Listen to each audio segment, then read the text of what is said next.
अस्सलाम वालेकुम, a very good evening to all of you. Dawn news पर in focus के साथ मैं हूं नादिया नकी। वैसे तो नवाज शरीफ साहब रिलेटेड खबरें आजकल ज़्यादा सियासी मंजरनामे पर नज़र आती हैं, लेकिन बहुत कुछ पस पर्दा भी चल रहा है और वो ये ज़रूरी इसलिए भी है क्योंकि मुल्क में आम इंतखाबात होने हैं। इलेक्शन कमीशन कह चुका है कि आम इंतखाबात जनवरी के आखिरी हफ्ते में कराए जाएंगे। गुज़िश्ता रोज़ एक मुलाकात हुई और ऐसी सियासी मुलाकात जिसके ऊपर यकीनन अहमियत भी थी और जिसकी तरफ तमाम नजरें मरकूज थी। मौलाना फजलुर रहमान साहब की मुलाकात पाकिस्तान तहरीक इंसाफ के वफ्द से हुई। अहमियत इसलिए क्योंकि माजी में ये दोनों जमातें एक दूसरे के मुखालफिन तो रही हैं, लेकिन जो लीडरान की तरफ से सियासत की गई एक दूसरे के खिलाफ वो जातियात पर मबनी थी। उसमें तहरीक इंसाफ ने भी बड़ी ज्यादती की और मौलाना फजलुर रहमान ने चंद रोज कबल जब तहरीक इंसाफ के चेयरमैन का जिक्र किया उनके जेल में होने का और फिर यह भी कहा कि तहरीक इंसाफ को भी इलेक्शन में हिस्सा लेना चाहिए, तो उसके बाद मामलात कुछ डिफरेंट नजर आए। अब गुज़िश्ता रोज होने वाली मुलाकात के हवाले से ये कहा जा रहा है कि इसमें बहुत सारी सियासी बातें भी हुई हैं। दूसरी जानिब आपको ये भी खबर होगी कि उस मुलाकात से 2 रोज़ कबल मौलाना फजलुर रहमान साहब की मुलाकात मोहम्मद अली दुरानी साहब से हुई, जो कि एक ज़ीरक सियासतदान हैं, साबिक वफाकी वज़ीर और सेनेटर रह चुके हैं। और मौलाना साहब से मिलने से कबल उनकी मुलाकातें चंद और सियासी रहनुमाओं से भी हुई हैं। उनका एजेंडा कौमी मुफाहमत का है और इस मुलाकात के बाद भी मोहम्मद अली दुरानी साहब का यह कहना था कि कौमी मुफाहमत के एजेंडे को मौलाना फजलुर रहमान भी आगे बढ़ाएंगे, यानी उन्होंने इसकी हिमायत की है। कल की मुलाकात क्या पहली और आखिरी थी या मजीद मुलाकात होने को है? कौमी मुफाहमत का एजेंडा है क्या, किसकी जानिब से दिया गया है? आज इस पर बात कर लेते हैं। इन फोकस हैं साबिक वफाकी वजीर Mohammad Ali Durrani sahab. Thank you so much for participating today. Durrani sahab, वैसे बड़े मजे की बात है जब कभी हमने देखा है कि सियासत में एक टकराव की कैफियत जब हो, और टकराव सियासी जमातों के दरमियान नहीं बल्कि इदारों और सियासी जमातों के दरमियान हो, तो हर दौर में मोहम्मद अली दुरानी की ज़रूरत पड़ जाती है। तो आज के जो दुरानी साहब हैं, मैं आपसे ये जानना चाहूँगी कि कौमी मुफाहमत का जो एजेंडा है वो दरअसल किसकी जानिब से है, किसका है ये एजेंडा? बिस्मिल्लाहिर्रहमानिर्रहीम। ये सवाल तो बहुत दफ़ा इस अरसे में मुझे भी फेस करना पड़ा है, लेकिन इस दफ़ा एक कंसेंसस पाया जा रहा है कि ये जो है एजेंडा जो है इसको किसी की बैकिंग नहीं है। और जब मैं शुरू हुआ तब बल्कि मुझ पे ये एतराज़ भी किया गया कि आपके इस एजेंडे का क्या बनेगा, आपको तो कोई बैक ही नहीं कर रहा। और जो बाखबर हमारे सहाफ़ी थे सब ने ये बात मुझे कही भी कि जी आप तो एक अंधेरे में चल पड़े हैं, इसका क्या बनेगा। मैंने उन्हें बताया था, मैंने कहा इसके पीछे मेरी कन्विक्शन है, मेरी अपने मुल्क से मोहब्बत है और मैं देख रहा हूँ कि इस वक्त टकराव जो है वो हमें कहीं भी नहीं ले जा सकता। और मैं आज आपको ये बात पूरे एतमाद से कहता हूँ कि ये एजेंडा जब मैंने आज से 1 महीना पहले पेश किया था उस वक्त हर तरफ से आग के गोले फायर हो रहे थे। सही। और आज मैं ये बात कह रहा हूँ कि पाकिस्तान के अवाम जो हैं उन्होंने इस शोलों की बरसती हुई आग के दरमियान अपनी राय से मुफाहमत के एजेंडे को आगे बढ़ाया है। अच्छा। आप मियाँ साहब की वापसी पे उनकी तकरीर के ऊपर होने वाला सर्वे देख लें कि 70% अवाम ने उनके मुफाहमती एजेंडे को अप्रिशिएट किया है। तो वो भी और जब मैं ये एजेंडा पेश कर रहा था, नहीं तो मैं ये जानना चाहूंगी कि नवाज शरीफ साहब भी कौमी मुफाहमती एजेंडे के तहत वापस आए हैं। देखिए, नवाज शरीफ साहब का वापस आना तो उनकी अपनी एक जुस्तजू का नतीजा है, लेकिन उनकी तकरीर जो थी, तकरीर से पहले ये एक्सपेक्ट, बल्कि मैंने तो कहा भी था, मैं रिकॉर्ड पे हूँ, मैंने कहा था कि मियाँ साहब वापस आ रहे हैं, उन्हें सब कुछ आमदेद कहेंगे, लेकिन अगर उन्होंने आके यहाँ पर फूलों की गुलदस्ता पेश किया तो पूरी कौम खुश हो जाएगी। अगर उन्होंने आग के गोले फायर किए तो हर कोई उनसे भी नाराज हो जाएगा, क्योंकि इस वक्त कौम जो है उन्हें एक कूलिंग इफेक्ट की ज़रूरत है। हमारी मईशत भी ओवरहीट हो चुकी है, हमारी आवाम के जो मुश्किलात हैं वो भी ओवरहीट हो चुकी हैं, और मुल्क को इस वक्त एक ऐसे रास्ते की ज़रूरत है जो मुफाहमत की तरफ जाता हो। तो मैं ये कहूँगा कि मुफाहमत की आग को आवाम की राय ने बुझा दी है। अच्छा। अवाम के दबाव में सारे सियासतदानों को मफाहमत के एजेंडे को अपनाना पा रहा है, वरना हमारे मुल्क की सियासत को तो टकराव चाहिए होता है ताकि मजीद ऊपर उठा जा सके। अच्छा, लेकिन दुरानी साहब इस वक्त अगर सब मफाहमत की बात करने पर, हाँ दुरानी साहब, मैं ये कहना चाहूंगी, इसमें देखिए बड़े सवाल बनते हैं। एक तो नवाज शरीफ साहब की तकरीर से पहले आगाज कर लेते हैं। उस तकरीर के ऊपर सबकी नजरें मरकूज थी, लेकिन अगर कौमी आपने जाहिर ऑन रिकॉर्ड आपने कहा कि आग के गोले ना बरसाएं और गुलदस्ता पेश करें, तो ये तो नजर आता है, यानी उन्होंने एंटी एस्टैब्लिशमेंट सियासत या जो बयानिया होता है उनका, वो उन्होंने नहीं अपनाया। तो गोया हर कोई यही चाहता है, और हर कोई से मुराद आपको भी पता है कि मैं किसका जिक्र कर रही हूँ। अब आते हैं असल ज़रूरत, अगर बज़ाहिर तौर पर इस वक्त सियासी मंजरनामे पे देखी जाए इस कौमी मुफाहिमत की, वो दो स्टेक होल्डर्स हैं। एक तो ज़रूरत है तहरीक इंसाफ को, क्योंकि ज़ाहिर है उनके लीडर असीर हैं, उनके लोग जिस हाल में हैं, उनकी पार्टी कट टू साइज़ है, उनको हो सकती है। दूसरे एस्टैब्लिशमेंट को हो सकती है, इसलिए क्योंकि उनके खिलाफ जो बयानिया था ज़ाहिर है वो पब्लिक में जिस तरह से आम किया गया। तो इन दोनों में से आप किसको रिप्रेजेंट कर रहे हैं? ये बगैर बैकिंग के नामुमकिनात में से है। अच्छा, अब बड़ा इंटरेस्टिंग आपका सवाल है। जब मैंने ये शुरू किया मफाहमत का एजेंडा, तो मैंने 3 नुकात लेकर मैं PTI वालों की क़यादत के पास गया। मैंने कहा जी कि इस वक्त जो है पाकिस्तान, जमहूरियत और फ़ौज, इनको अगर हम कॉन्फ्लिक्ट से निकाल दें तो बाकी तमाम इश्यूज़ पे हमें सियासत करनी चाहिए। पाकिस्तान को गद्दार बनाने के लिए इस्तेमाल ना करें, जमहूरियत को इंतकाम के लिए इस्तेमाल ना करें, और फ़ौज को सियासी बारबरदारी के लिए इस्तेमाल ना करें। इन तीनों को साइड पे कर दें। आप जो है अपनी सियासत, अपने एजेंडे, अपने प्रोग्राम, अपनी जो फ्यूचर के लिए आपके डिज़ाइंस हैं उनके ऊपर करें, तो ये तो बात है। लेकिन अगर आप इन 3 इश्यूज़ को अपनी सियासत का हिस्सा कि ये जमहूरियत होनी चाहिए, नहीं होनी चाहिए, आमरीत होनी चाहिए, मार्शल लॉ होना चाहिए, फलां, ये सब चीज़ें अब ख़त्म हो जानी चाहिए। पाकिस्तान बना जमहूरी अमल के ज़रिए था, पाकिस्तान चल जमहूरी अमल के ज़रिए में सकता है। पाकिस्तान की इस वक्त के जो मारूसी हालात हैं उसके अंदर फ़ौज जो है वो एक हकीकत बन चुकी है, और पाकिस्तान की जितनी इस वक्त चैलेंजेस हैं सिक्योरिटी रिलेटेड, उनको फेस करने के लिए और तो कोई इदारा है नहीं, वही इदारा है जो फेस कर रहा है। लिहाजा इस इदारे को आप अपनी सियासी आमदोरफ्त के लिए इस्तेमाल ना करें, इनको एक साइड पे करते हुए आप अपनी सियासत खुद करें। क्योंकि अगर मैं तो खुद सियासतदान हूँ और मैं सियासतदानों के बीच में बैठता हूँ, सियासतदानों की ज़्यादा ख्वाहिश ये होती है कि इस्टेब्लिशमेंट उनकी बैक पे आ जाए और वो उनको सिलेक्टर बना के खुद इलेक्टर बन जाए। अब ये है कि सिलेक्टर को साइड पे रहने दें, आप खुद इलेक्शन लड़ें, आवाम के पास जाएं और आवाम से फेयर एंड फ्री इलेक्शन के जरिए लेवल प्लेइंग फील्ड डिमांड करें। अच्छा। और ये सारी बातें मैंने की हुई हैं जो आज डिमांड की जा रही है। अच्छा, इसका मतलब ये हुआ इन शॉर्ट, आपने कहा पाकिस्तान पे, जमहूरियत पर और फौज, इन 3 चीजों को छोड़कर आप अपनी सियासत करें, आगे की बात करें, यानी मंशूर अपना पेश करें। इससे मुझे यही समझ में आता है कि जितनी भी सियासी जमातें हैं, वो आपने बिल्कुल बात सही की जो आपने सिलेक्टर और इलेक्टर की, लेकिन पाकिस्तान में जमहूरी अमल जो है वो फौज की वजह से नहीं चल सका। ये तमाम सियासी जमातों का कुछ इस तरह का बयानिया होता है।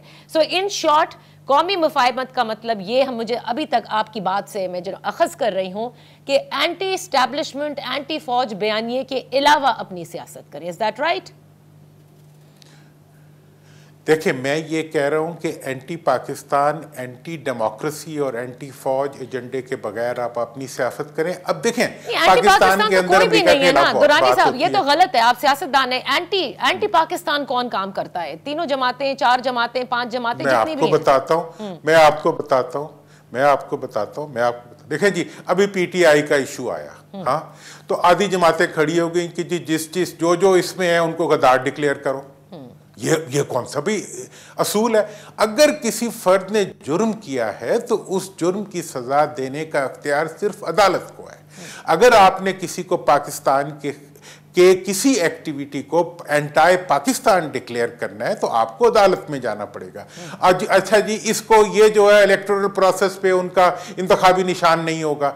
भाई, इंतखाबी निशान निकालने का अख्तियार किसी इंतजामी मशीनरी को नहीं है, वो उसका एक प्रोसेस होता है और वो प्रोसेस जो है वो अदालत के पास है। तो मेरा इसके ऊपर ये मौक़िफ़ था कि पीटीआई के इशू के ऊपर पीटीआई को पाकिस्तानियत और पाकिस्तान मुखालफत के नाम के ऊपर आप साइड ट्रैक करने की कोशिश ना करें, उनको इलेक्टोरल प्रोसेस का हिस्सा रहने दें। अगर अवाम उनके साथ हैं तो they should get there due share. अगर उनमें से किसी ने कोई जुर्म किया है तो उसकी सजा अदालत ने देनी है। आप मुझे बताएं, जितनी प्रो डेमोक्रेसी जमातें हैं, क्या वो इस मामले पर डंडी मारना चाहती हैं कि नहीं चाहती? चाहती हैं।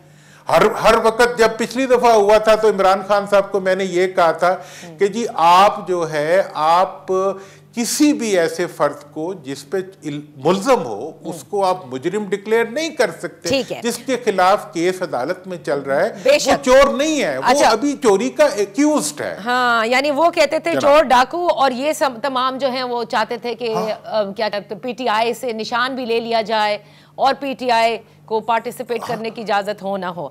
अच्छा दुरानी साहब, मैं आपसे ये जानना चाहूंगी कि क्योंकि सदर पाकिस्तान से आपकी 2 मुलाकातें हुई, कल एक मुलाकात जो तहरीक इंसाफ के वफ़द से हुई मौलाना फजलुर रहमान की, और मौलाना फजलुर रहमान सितंबर में तहरीक इंसाफ के खिलाफ बात कर चुके थे, लेकिन अब नहीं, अब तो उनकी मुलाकात भी हो गई है।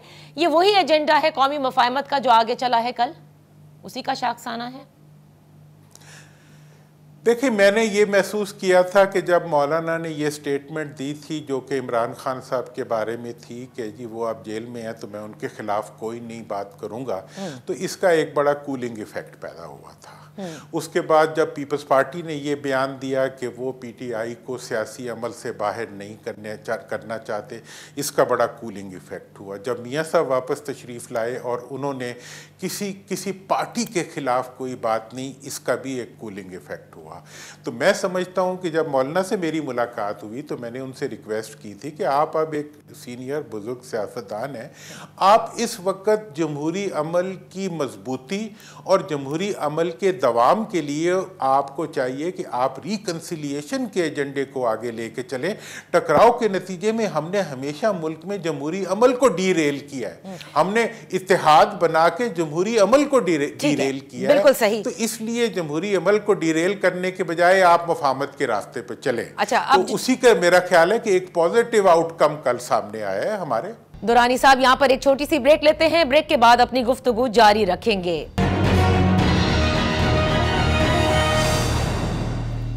Welcome back. इन फोकस है मोहम्मद अली दुरानी साहब, साबिक सेनेटर, साबिक वफाकी वजीर, जो कौमी मफाहमती एजेंडे को आगे लेकर चल रहे हैं। दुरानी साहब, ये जो एक्चुअल मफाहमत होनी है इदारों में और तहरीक इंसाफ में, क्योंकि मामलात वहाँ ज़्यादा ख़राब है, मेरे ख्याल से ज़्यादा ही ख़राब हैं, उसके लिए आप क्या कर रहे हैं? और क्या आपकी जो मुलाकातें हुई हैं तहरीक इंसाफ के वफ़द से या फिर सदर पाकिस्तान से, इन मुलाकातों को इमरान खान साहब की हिमायत हासिल है? देखें जी, जब मैंने पीटीआई की लीडरशिप को ये 3 नुकात पेश किए थे, उसके बाद उन्होंने आपस में बड़ी एक्सटेंसिव इस पे डेलिब्रेशन की और उनका अच्छा एक निज़ाम है अपनी पार्टी के अंदर। फिर उन्होंने ऑब्वियसली अपनी लीडरशिप से भी इसकी इजाज़त ली, उसके बाद वो बाकायदा मुझसे मिले और उन्होंने इस एजेंडे को सपोर्ट किया। फिर मेरी प्रेसिडेंट साहब से मुलाकात हुई। प्रेसिडेंट साहब को मैंने ये ऑब्ज़र्व किया कि वो इस वक्त उनकी पूरी सिंसेरिटी और पूरी जो लॉयल्टी है वो पीटीआई के साथ है, but at the same time वो अपनी पोजीशन को मुल्क में मफाहमत और कूलिंग के लिए और डेमोक्रेटिक प्रोसेस को आगे बढ़ाने के लिए इस्तेमाल करने में बहुत सिंसियर है। और उनकी उससे पहले जो मुलाकातें हुई थी इस्टेब्लिशमेंट से भी, उसका भी उनके ऊपर बड़ा एक मुस्बत इफ़ेक्ट था जो कि उन्होंने उसका इजहार भी किया। तो मेरा ये ख्याल है कि जहाँ तक इस्टेब्लिशमेंट का ताल्लुक है, अभी तक उनकी तरफ से ऐसा कोई इकदाम सामने नहीं आया कि उन्होंने किसी पार्टी को पॉलिटिकल प्रोसेस से निकालने के लिए लिए कोई किसी किस्म की कोई इनिशिएटिव लिया हो। जहाँ तक सवाल है गिरफ्तारियों का, केसेस का, वो डेफिनेटली पॉलिटिकल गवर्नमेंट और हुकूमत के बनाए हुए केसेस हैं। हाँ, उसके बारे में कहा जा सकता है किसी की बैकिंग है नहीं है, लेकिन वो अदालतों में ही चल रहे हैं ना। जब तक अदालतों में चलते हैं, अदालतें बाख्तियार हैं, तो फिर हम में से हर शहरी को उनको एक्नॉलेज करना पड़ेगा। अगर हम पाकिस्तान में कानून की हुक्मरानी देखना चाहते हैं तो कानून का एहतराम करना पड़ेगा। और जो कॉन्स्पिरेसी थ्योरीज हैं वो तो चलती रहती हैं। अच्छा, लेकिन दुरानी साहब, जहां आप ये तमाम बातें कह रहे हैं, क्या ही अच्छा होगा। देखें, आप तो तमाम तर मंजरनामे को अच्छी तरह समझते हैं और जिसे कहते हैं ना जीरक सियासतदान है। आप ये मानने को तैयार हैं कि ये जमातें खुद बन जाती हैं, जिसमें कहीं परवेज खटक बन जाते हैं, कहीं जहांगीर तरीन चले जाते हैं। हर इलेक्शन से पहले जमातों की तोड़फोड़ की जाती है। तो आप ये कैसे समझते हैं कि अब तक जो कुछ तहरीक इंसाफ के साथ हुआ है उसमें किसी किस्म की कोई अमल दखल इदारों की जानिब से नहीं किया गया? देखिए, मैंने इसके बारे में बड़ा इंटरेस्टिंग मेरे से सवाल हुआ। मैंने कहा जी पीटीआई की जितनी क़यादत इस वक्त है पीटीआई में, वो तमाम जो है मफामत चाहते हैं। तो उन्होंने कहा जी कि फिर ये वाली बात की। मैंने कहा जो मफामत नहीं चाहते थे वो पीटीआई से जा चुके हैं, जो लड़ाने वाले थे वो तो जा चुके हैं। अब ये है कि एक कॉन्स्पिरेसी थ्योरी ये है कि उन्हें कौन लेके गया है, जो लाए थे वही ले गए। तो अगर ले गए हैं तो वो भी अच्छा किया उन्होंने। और दूसरी बात यह है कि उनकी पब्लिक में कितनी पजीराई है वो इस वक्त सबके सामने है। आइंदा कितनी होगी वो भी सबके सामने होगी। और ये मैं आपको बताऊं, जब ये मियाँ साहब का, जब ये पीडीएम का और इमरान खान साहब हुकूमत थे, इनका कॉन्फ्लिक्ट चल रहा था, तो ये सिलेक्टर करते थे सारे लोग ना, ये पीडीएम वाले। तो मैंने इन्हें उस वक्त कहा था, मैंने कहा जी अगर आप किसी भी अंपायर का सर फाड़ दें उससे प्लेयर आउट नहीं होगा। सही। अच्छा, अब यह है कि इस वक्त सबके लिए, हम सबके लिए जो मुल्क में सियासी अमल को आगे बढ़ाना चाहते हैं, हमें चाहिए कि हम सियासी लोगों को इन प्ले लाएं, उनकी अथॉरिटी को एक्नॉलेज करें और एक्नॉलेज कराएं, और अवाम को अपने अवाम की कुव्वत से इस मुल्क के अंदर एक ऐसा निज़ाम डेवलप करें जो कि अवाम को मुतमईन करने वाला हो। आपने 76 साल में कभी बल्दियाती इंतखाबात तो कराई नहीं। आपने सियासी पार्टियों को दुरानी साहब, अवाम अगर चाहती है, अगर अवाम चाहती है अपने किसी खास लीडर को और वो चाहती है कि उसको वोट देना चाहे, जो कि हमने देखा 2018 में नवाज शरीफ साहब के साथ जो हुआ, क्या उनके वोटर और सपोर्टर मायूस नहीं हुए?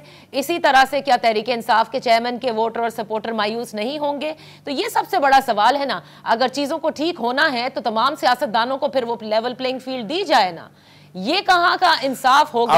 अच्छा, ये कहां का इंसाफ होगा दुरानी साहब कि हर 5 साल के बाद कोई और मसीहा, फिर 5 साल बाद सब कुछ रिवर्स? ये चीज है जो लोगों के अंदर, अच्छा जमहूरी, ये जमहूरियत कहीं नहीं है। देखिए, मैं इससे आपसे 100% इत्तेफाक करता हूं। इसका तरीका क्या है? एक डेमोक्रेटिक प्रोसेस में होते हुए किसी अनदेखे एनिमी के बारे में हम सब कुछ करते रहें, या दूसरी सूरत ये अच्छी नहीं है, जो मैं अब सजेस्ट भी कर रहा हूं और आइंदा मजीद उसके बारे में मैं सजेशंस दूंगा, कि तमाम पॉलिटिकल पार्टीज इकट्ठी होके एक दूसरे से ना टकराने का फैसला करके किसी सिलेक्टर को ढूंढने के बजाय अवाम को अपना सिलेक्टर बना ले, और अवाम की राय के एहतराम के लिए अपने आप को सबमिट कर दें। क्या किसी के सर पे ताज रखने के लिए कोई छुपी हुई कुव्वत जरूर आएगी?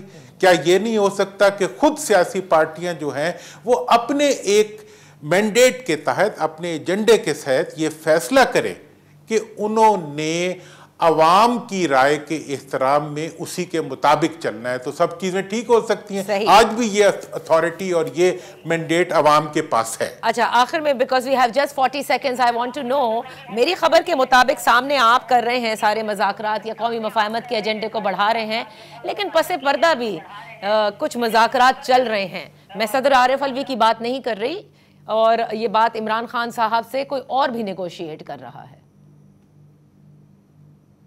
मैं इसके बारे में कुछ नहीं कह सकता। हो सकता है अगर कर रहा है तो बड़ी अच्छी बात है, ज़रूर होना चाहिए। मैं ये समझता हूँ कि इस वक्त जितनी भी मफाहमत की बात होगी, जितने लोग भी इस रास्ते में पॉजिटिव रोल प्ले करेंगे, उसका मुल्क को फ़ायदा होगा। और मैं आइंदा के लिए जो अगला एजेंडा ला रहा हूँ, जिस पे मैं काम कर रहा हूँ, जिसमें कि मैं एक कौमी मफाहमत और कौमी हुकूमत से मुतल्लिक भी सजेशंस दूंगा, ये मेरी पुरखुलूस सजेशंस है। मैं किसी पार्टी का नुमाइंदा नहीं हूँ, मेरा सारा एजेंडा मेरा मुल्क है और मुझे कोई ओहदा की तलब नहीं है। मैं किसी ओहदे और किसी पार्टी पोजीशन के लिए नहीं भागा फिर रहा, इसलिए मैं हर बुरी चीज को बुरा कह देता हूँ, अच्छी को अच्छा कह देता हूँ। पार्टी से भी और मिलेंगे इस दफा तो मेरे साथ ये हुआ है कि देखिए जी, मेरा तो वैसे ही सबसे राब्ता है। मैं असल में मेरा मिलने की खबर सिर्फ वहां से बाहर आती है जहां दूसरी पार्टी देती है। अच्छा, मैं अगर कोई दूसरी पार्टी किसी चीज़ को अनाउंस ना करे तो मैं खुद किसी राब्ते को अपनी प्रोजेक्शन के लिए मैं यूज़ नहीं करना चाहता, ना मैं करता हूँ। मेरा मकसद पेड़ गिनने से नहीं है, मेरा मकसद ये है कि मेरे मुल्क के लिए ये जमहूरियत का फल उसको मिल सके। बहुत बहुत शुक्रिया मोहम्मद अली दुरानी साहब for being with us. Focus कौमी मफाहमत का एजेंडा, और कहते हैं कि अब कौमी हुकूमत की भी वो बात करेंगे। यहाँ पर एक ब्रेक से वापस आएंगे तो पाकिस्तान पीपल्स पार्टी के सीनियर रहनुमा नवीद कमर से बात करते हैं।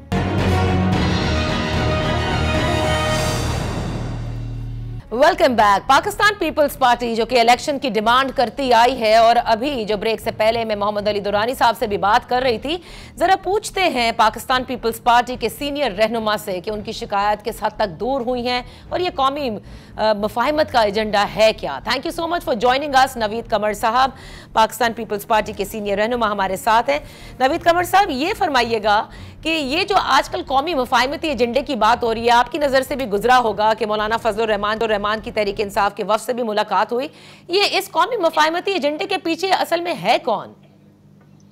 देखिए, ये कोई फर्क नहीं पड़ता कि पीछे कौन है, बात यह है कि क्या इसकी जरूरत है या नहीं है। मेरे हिसाब से जरूरत तो है, क्योंकि पाकिस्तान के जो प्रॉब्लम्स हैं वो इतने कॉम्प्लेक्स हैं, चाहे वो इकोनॉमिक हो, चाहे वो जो है पॉलिटिकल हो या दूसरे एरियाज में हो। बहुत एक पाकिस्तान मुश्किल मुल्क हो गया है गवर्न करना। लोगों पे भी उसके असरात जो हैं डे टू डे बेसिस पे हो रहे हैं, और हम इंस्टीट्यूशनली भी हम जो है ये क्राइसिस फेस करते हैं। तो उसमें तो एक काफी टाइम से ये एक सोच चल रही थी कि एक नेशनल कंसेंसस होना चाहिए, कम से कम मिनिमम एजेंडा पे होना चाहिए। सही। इलेक्शंस, पार्लियामेंट एंड डेमोक्रेसी पे होना चाहिए, हमारी इकोनॉमिक क्या रोड मैप है उस पे होना चाहिए, और ओवरऑल भी जो है एक एरिया ऑफ कोऑपरेशन होना चाहिए। तो पार्लियामेंट का मकसद भी यही होता है कि एक दफा आपके पास पार्लियामेंट हो तो फिर पार्लियामेंट इज द फोरम जिसमें ये सारी चीजें होती हैं। लेकिन अगर पार्लियामेंट नहीं है या पार्लियामेंट पूरी नहीं है, नेशनल असेंबली तो नहीं है, तो फिर कम से कम अगर बाहर से भी एफर्ट हो रहा है तो उसमें से अच्छाई निकल सकती है, प्रोवाइडेड वो सही नियत के साथ किया जाए और वो सही तरीके से किया। अच्छा नवीद कमर साहब, ठीक है, आपने बिल्कुल सही कहा कि ये ज़रूरत है, लेकिन फिलहाल मफाहमत जो है वो तमाम सियासी जमातों के लिए, तो ये तो आप लोग सब कहते आए हैं, लेकिन इस वक्त सबसे ज़्यादा मुश्किल में तहरीक इंसाफ नज़र आती है। और आप लोगों ने, पीपल्स पार्टी ने भी कहा है कि तहरीक इंसाफ के बगैर अगर इलेक्शंस होंगे तो इलेक्शंस की लेजिटिमेसी पर सवाल उठेगा। अब सब कह रहे हैं कि सडनली तहरीक इंसाफ के लिए सॉफ्ट कॉर्नर कहाँ से आ गया है आप लोगों पर?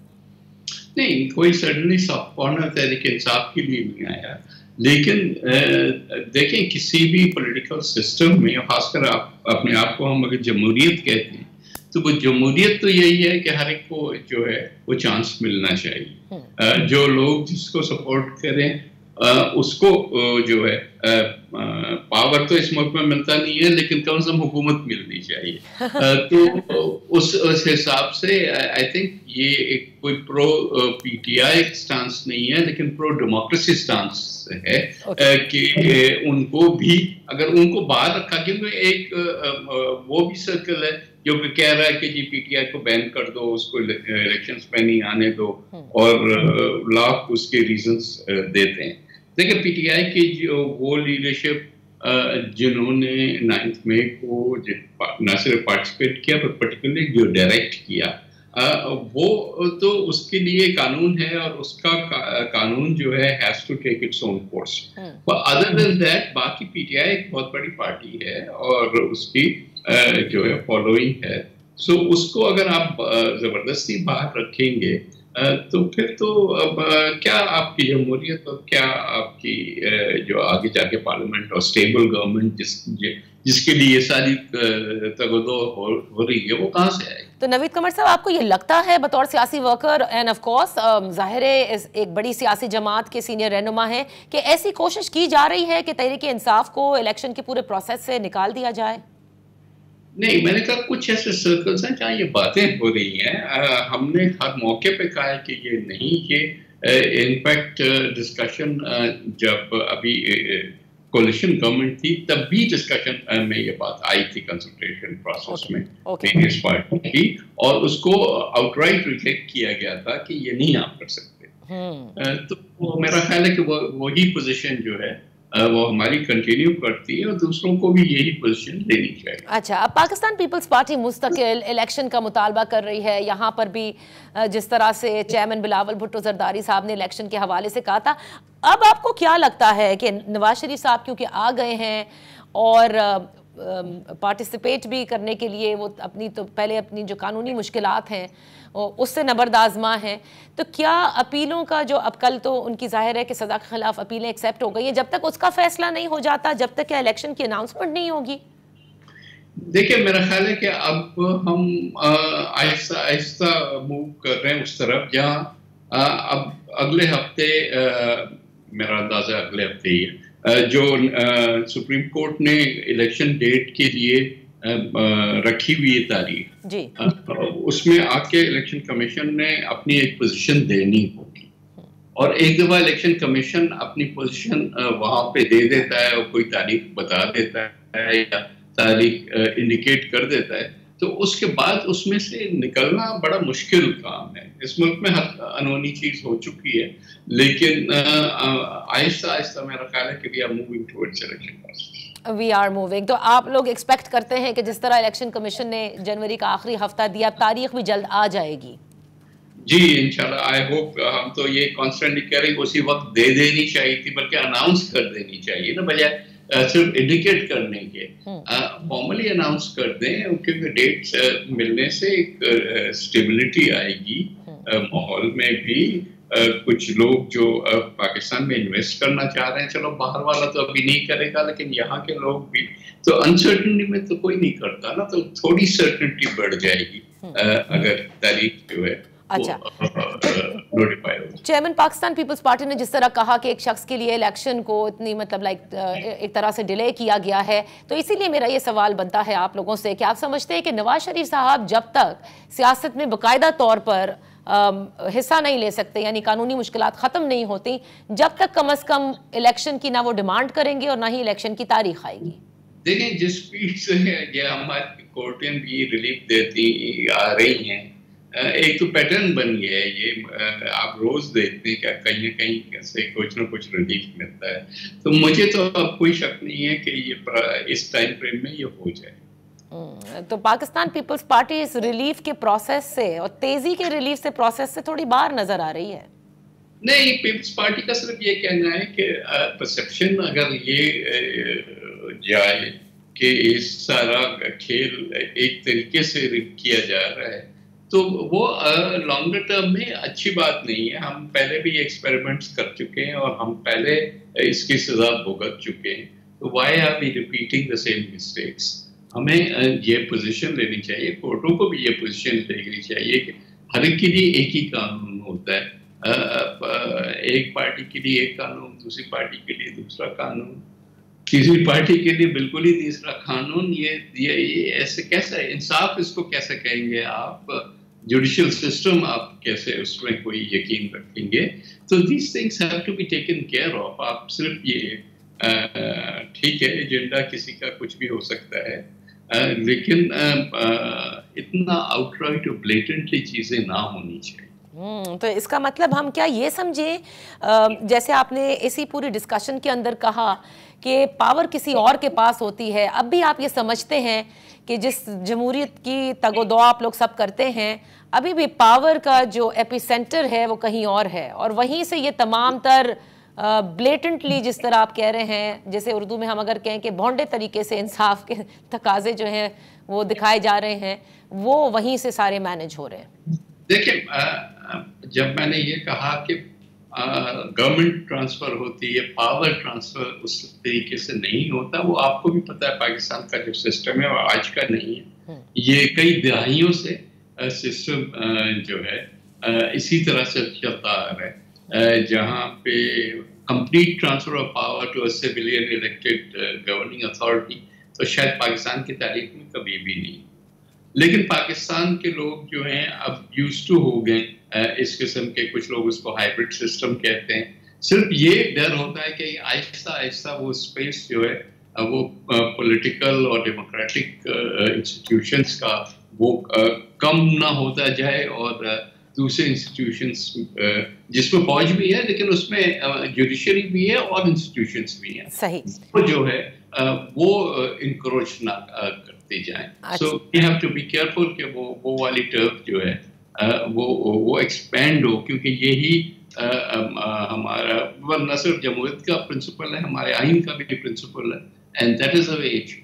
अच्छा, तो Naveed Qamar sahab, as you said we are moving towards election, अगला जो निजाम है वो हाइब्रिड होगा, हाइब्रिड प्लस होगा, क्या होगा, क्या देख रहे हैं आप? देखिए, निजाम तो वही होगा जो कि आइन में लिखा हुआ है। आई डोंट थिंक कि आइन से डिविएशन करने की कोई भी मजाज हो सकता है। वो बाकी तो जो सिस्टम्स हैं वो इनफॉर्मल तरीके से चलते हैं, तो जितना हम फॉर्मल और कॉन्स्टिट्यूशनल पाथ पे होंगे उतना मेरा ख्याल है कि हमारे मुल्क का फ्यूचर जो है वो ब्राइट। अच्छा, आखिर में मैं आपसे जानना चाहूंगी, निगरान हुकूमत के हवाले से भी अब कई एतराज़ात पीपल्स पार्टी के आ रहे हैं, ये बनते हैं या ये सिर्फ सियासत बराए सियासत हो रही है इस वक्त? नहीं, सियासत बराए सियासत नहीं है। कुछ चीज़ें ऐसी थी जो इस पे एतराज़ थे, वो स्पेसिफिकली पॉइंट आउट भी हुए। वो कोई ऐसे उस किस्म के थ्योरेटिकल बातें नहीं थी, नाम दिए गए, फला शख्स जो है वो क्लियरली इंडिकेट करता है कि इस पार्टी को जो है वो फेवर किया जा रहा है, लेकिन वो बात वहां पे रुकी नहीं ना। फिर तो उसके बाद जैसे पॉलिटिक्स हैज प्लेड आउट, वो बात रिकन्फर्म बार रीइंफोर्स होती रही है ना। तो ये तो किसी से भी ऑन द स्ट्रीट आप पूछ लें कि सारा मैदान किसके लिए सजाया क्या जा रहा है, तो वो आपको बता देंगे। इसमें मेरे कहने या ना कहने की तो बात नहीं है। तो at the end of the day वो सिस्टम जो है वो फिर पायदार नहीं रहता ना। अगर आपको ये हो कि no matter how big a party PMLN is, how big a leader Nawaz Sharif साहब इज, अगर ये उस पे दबा आ जाए कि वो किसी और के बेसाखियों पे आगे आया है, तो it's not good for him also, let alone not good for the country. अच्छा, बिल्कुल आपने वजह फरमाया, लेकिन मोहम्मद जुबैर साहब ने हमारी इसी प्रोग्राम में कहा था कि अगर पीपल्स पार्टी चाहे तो वो भी मीनारे पाकिस्तान पे जलसा कर दे, और इसी तरह से उनको भी जाहिर है कि जो केटेकर सेटअप होगा उसने हर जमात को केटर करना है, वो उनको भी करेगा, तो एतराज नहीं बनता। बिल्कुल बिल्कुल, हमको जहाँ करना होगा जलसा हम जरूर करेंगे, और फिर आजमाएंगे कि जुबैर साहब जो है वो कितनी लेवल प्लेइंग फील्ड की बात करते हैं। बट ये वक्त के साथ चीजें हैं ना, इसका मतलब पार्टीज की अपनी स्ट्रेंथ पे इतना फर्क नहीं पड़ता, लेकिन परसेप्शन जो है प्रोसेस का उसको थोड़ा सा वो दावदार करता है। बहुत बहुत शुक्रिया सीनियर रहनुमा Pakistan peoples Party Naveed Qamar participating on in focus. यहाँ पर एक छोटी सी ब्रेक, जब ब्रेक से वापस आएंगे तो जिस चीज का जिक्र नवीद कमर साहब ने किया, जरा उस पर कानूनी तौर पर बात करते हैं राजा आमिर अब्बास साहब से। Welcome back. गुज़िश्ता रोज़ जब साबिक वज़ीर आज़म नवाज शरीफ साहब को इस्लामाबाद हाई कोर्ट ने अल अज़ीज़िया और एवनफील्ड रेफरेंस में सज़ा के ख़िलाफ़ जो अपील एक्सेप्ट की, यानी कि अब उनकी सज़ा के ख़िलाफ़ अपील सुनी जाएगी, उस पर नैब का जो पूरा किरदार है उस पर बड़ी तनकीद की जा रही है। क्या नैब को फिर ख़त्म हो जाना चाहिए? दूसरी जानिब ये तो कल पूछा गया, दौरान समाअत भी नैब से पूछा गया जज की जानिब से कि आप जो है वो फैसले के हक में दलाइल देंगे या खिलाफ दलाइल देंगे। तो ये बड़ी दिलचस्प सूरत हाल है जो होने जा रही है।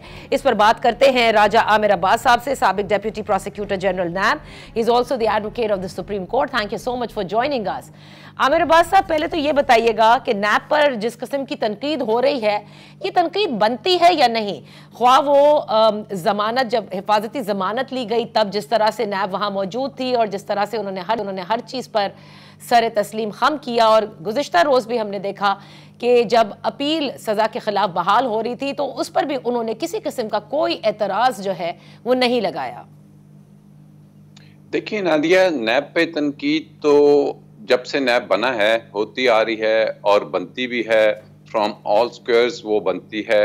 और इस दफ़ा तो कुछ नई किस्म की तनकीद हो रही है और कुछ ऐसी ऑब्जर्वेशंस आ रही हैं कि जो मैंने अपने एक ऑलमोस्ट 3 डिकेड्स हो गए हैं उस कैरियर में नहीं देखा कि कभी भी प्रोसिक्यूशन को या इन्वेस्टिगेटिंग एजेंसी जो होती है उसको इस मुल्क की एक हाई कोर्ट ये कहने पे मजबूर हो जाए कि जी क्या आपने जो सजा कराई, आपने जो रेफरेंस भेजा, अब अपील में आप उसकी एक मेंटेन करने के लिए उस सजा को आर्ग्यू करेंगे या आपने जो सजा कराई है अपने ही स्टांस की मुखालफत करेंगे और कहेंगे कि जी जो मुल्जिम हैं, उन जो मुजरिम हैं, बल्कि आप उनको इक्विटल दे दिए जाए।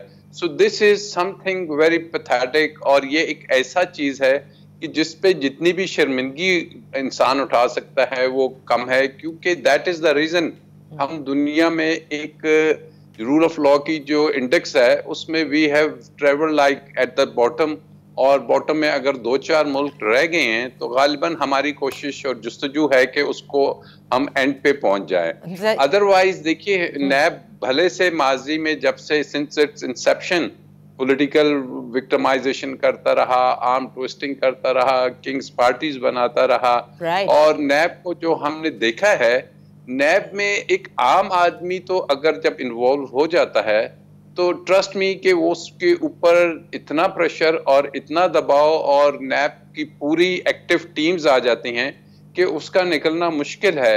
लेकिन ये मियाँ साहब का एक जो कन्विक्शन हुई जो अब लग रहा है कि घुटल हो जाएगी, मां सिवाय इसके या इमरान खान साहब को एक पॉलिटिकली मोटिवेटेड केस में जो तोशा खाना का बना के इन्होंने एक सजा दी, आज तक किसी पॉलिटिकल पर्सनालिटी को there is no record, you can not find anyone के जी किसी को बड़ी शख्सियत को इन्होंने सजा दी हो, सियासतदान को। Then what is the purpose? Purpose क्या यही है कि आपने पटवारियों को, तहसीलदारों को, ग्रेड 17, 18, 19 के लोगों को तंग करना है, या कोई प्रॉपर्टी के जो ये हाउसिंग स्कीम्स बना रहे हैं उनको? तो दैट इज समथिंग कि जहां पे अब हमारी अनफॉर्चुनेट पार्ट है के जो पार्लियामेंटेरियंस हैं, ये जब खुद इन्वॉल्व होते हैं, इनके ऊपर नैब का प्रेशर होता है, तो ये उसको एक ड्रैकोनियन लॉ भी कहते हैं, एक ब्लैक लॉ भी कहते हैं, ये अमेंडमेंट्स भी लाने की कोशिश करते हैं। लेकिन जब खुद पावर में आ जाते हैं तो आयरॉनिकली वो इसी को इस्तेमाल करते हैं अपने पॉलिटिकल ओपोनेंट्स के खिलाफ, तब ये भूल जाते हैं। और अब भी यही सिचुएशन है। अगर इफ दे फील के it is not doing any good, और अरबों रुपए के हमारे टैक्स पेयर्स के एक्सचेकर्स का उस पे मंथली एनुअली जो है पैसा लग रहा है, अच्छा। और by the end of the day बैरूने मुल्क भी ये कोई अच्छा नाम नहीं ला रहा। ये तो और पाकिस्तान में बिल्कुल देखिए, जो तनकीद बनती है नैब पे वो बजा बनती है। आप तो क्योंकि डेप्यूटी प्रोसिक्यूटर जनरल रह चुके हैं, और जब आप ये कह रहे हैं कि आर्म ट्विस्टिंग के लिए इस्तेमाल किया जाता है, पॉलिटिकल वेंडेटा के लिए होता है, और नैब में सजाएं या जिस तरह से नैब की टीम्स आम शख्स के लिए, चाहे वो प्रॉपर्टी रिलेटेड मैटर्स हों या कोई और हो, उस पर बड़ी सख्ती होती है। हमने देखा भी माजी में किस तरह से खुदकुशियां भी हुई, लोगों की फैमिलीज बर्बाद हुई। लेकिन अब आ जाते हैं इस केस पे जो आपने भी बड़ा इसके ऊपर दिलचस्प अपने एनालिसिस दिया है। लेकिन आपको क्या लगता है, क्या नैब अब किस मुंह से जाके कन्विक्शन को एक्विटल में तब्दील करने के लिए क्या करेगा? क्या वो उस नैब की तरमीम का सहारा देगा कि माजी के अंदर तो ये था कि जो ओनस था of evidence was on the accused, और अब जो है वो नैब पे है। क्या कहा जाएगा कि जी हमारे पास किसी किस्म की शवाहिद नहीं है? देखिए, अगर हम कहें ना कि जी नैब किस मुंह से जाएगा, तो नैब जिस मुंह से जब ये केसेस बन रहे थे उस वक्त उनके चेयरमैन थे कमरुज़्ज़मान चौधरी। उन्होंने तो अदालत में, सुप्रीम कोर्ट में वेरी ब्लंटली कह दिया था कि जी हम तो कोई केसेस करने के लिए तैयार नहीं हैं, और अदालत ने, सुप्रीम कोर्ट के 5 मेंबर बेंच ने कहा था कि जी आज हमें लग रहा है कि नैब एक 7 फुट गहरे खड्डे में दफन हो चुकी है। तो और फिर अदालत को खुद से JIT बनानी पड़ी, जो कि एक बहुत अनहोनी बात है। किसी क्रिमिनल केस में अदालतें इस किस्म की JIT, जब एक एंटी करप्शन का लॉ मौजूद है, नैब ऑर्डिनेंस मौजूद है, नहीं बनाती। फिर क्या नैब के ऊपर भरोसा नहीं था उन्हें, तो उन्होंने एक मॉनिटरिंग जज भी बना दिया। वो भी हमें एक अनहोनी चीज इसलिए नजर आई कि क्या वजह है कि मियां नवाज शरीफ के ही केस में ये सब कुछ आपको करना पड़ रहा है। अगर तो ये चीजें करनी है तो फिर बाकियों के केसेस में क्यों नहीं करना पड़ा? तो हमें लगा कि शायद वहां भी कोई इसमें पॉलिटिकल डिसीजन था, या जो नैब थी उसको जो मैटर रेफर किया गया। नैब यकीन करें कि इन हाई प्रोफाइल केसेस में करप्शन की वजह से किसी पॉलिटिकल पर्सनालिटी को नहीं पकड़ती। वो सिर्फ और सिर्फ उस वक्त का जो प्रेशर होता है, या आर्म ट्विस्टिंग होती है, या उसको अंडर प्रेशर लाना है, वो पकड़ती है। और बाद में आपने देखा होगा कि इसी नैब से जब पूछा गया कि जी आपने मियां साहब के खिलाफ केस बना दिया है, assets disproportionate to his known source of income, तो आपका जो पहला फंक्शन है, आप बताइए इनकी इनकम कितनी है? आप कहते हैं ना उससे डिस्प्रोपोर्शनेट है। इनकी इनकम आपने कैलकुलेट की, देवर ब्लंट, उन्होंने नहीं बता पाए।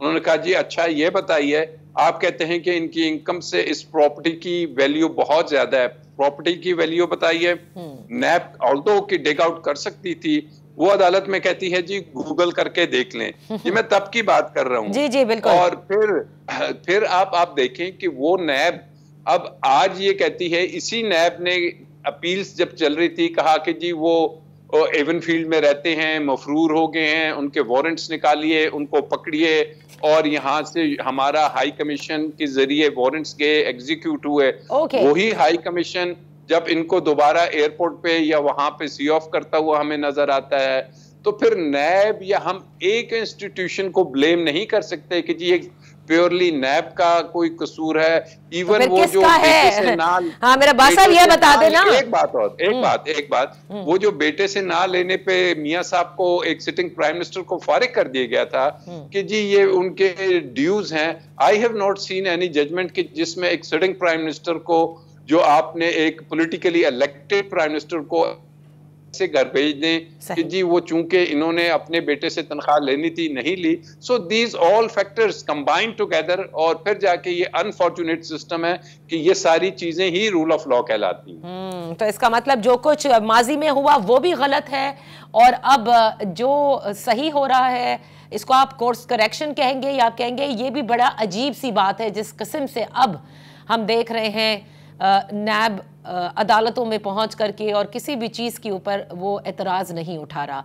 आखिर में सिर्फ मैं आपसे ये जानना चाहूँगी राजा आमिर अब्बास साहब, ये मुझे बताएगा कि बड़ी तनकीद हुई पंजाब की निगरां काबीना और निगरां हुकूमत के ऊपर कि PMLN की दरख्वास्त आई थी, लिहाजा उन्होंने एक कानूनी शिक का उन्होंने जिक्र किया कि उसके तहत सज़ा मुअत्तल कर दी पंजाब हुकूमत ने।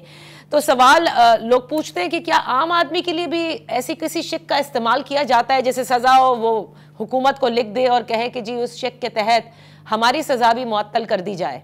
मुमकिन है? देखिए, ना ये किसी आम आदमी के लिए इस्तेमाल होता है सेक्शन 401, ना किसी खास के लिए होता है। ये सिर्फ और सिर्फ मियां नवाज शरीफ साहब के लिए इस्तेमाल हुआ है फॉर द फर्स्ट टाइम। और आपके इल्म में होना चाहिए कि ये जब हाई कोर्ट ने फैसला दिया था कि अगर आप अपनी बेल एक्सटेंड कराना चाहें तो गवर्नमेंट ऑफ पाकिस्तान के पास इस सेक्शन के तहत, गवर्नमेंट ऑफ पंजाब के पास इस सेक्शन के तहत जा चुके हैं। दे हैड ऑलरेडी गॉन, उनकी वो एप्लीकेशन डिसमिस हो चुकी है। उस वक्त वो बुजदार साहब वजीर आला थे, उन्होंने डिसमिस कर दी। Then government of Punjab has no authority कि वो अपने ऑर्डर को रिव्यू करे और दोबारा से करे। तो ये सब अनहोनियां वही हो रही है कि भुट्टो साहब के केस का फैसला हम रेफर नहीं कर सकते, वो तनख्वाह ना लेने पे फारिग करने का फैसला हम रेफर नहीं कर सकते, उसी तरह ये फैसले भी हम किसी अदालत में कभी रेफरेंस नहीं दे पाएंगे कि जी ये पहले अदालतों ने देखी, आप लोगों ने क्या किया। बहुत बहुत शुक्रिया। राजा आमिर अब्बास साहब कहते हैं ये वही अनहोनियां हो रही हैं जो माजी में नजर आई और अब भी हम आ रही हैं। बहरहाल अब देखते हैं कि क्या नैब मौक़िफ़ इख्तियार करेगा, किस तरह से नवाज शरीफ साहब की जो सियासी मुश्किलात हैं उसमें कमी आती जाएगी जैसे जैसे कानूनी मसाइल उनके हल होंगे। आज इतना ही, कल इंशाल्लाह फिर आपकी खिदमत में हाजिर होंगे। That's all for today. Good night and अल्लाह हाफिज़।